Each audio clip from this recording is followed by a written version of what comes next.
Electric charge in a body. Electroscopes detect electric charge by the motion of a test object due to the Coulomb electrostatic force. Paano yung gagawin?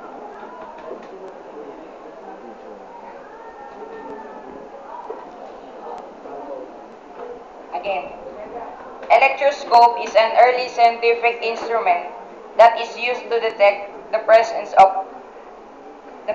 and magnitude of electric charge on a body. It detects electric charge by the motion of a test object due to the Coulomb electrostatic force.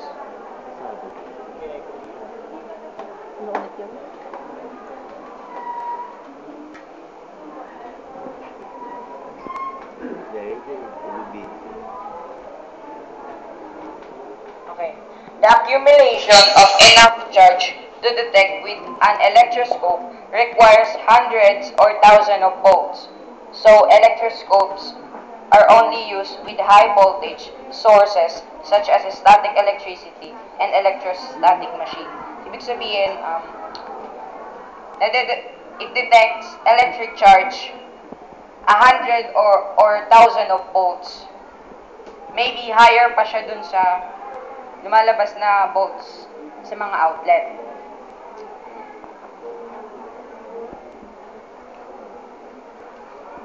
It generally gives only a rough qualitative indication of the magnitude of the charge.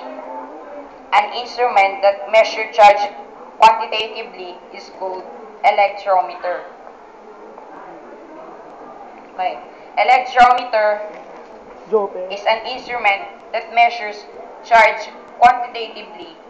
Okay, let's go to the kinds of electroscope. The first one is pit ball electroscope. Pit ball electroscope. Pit ball electroscope invented by British weaver's apprentice John Canton in 1754. Consists of a small ball of some lightweight, non-conductive substances, originally a spongy plant material called the pit. Next one is the gold leaf electroscope.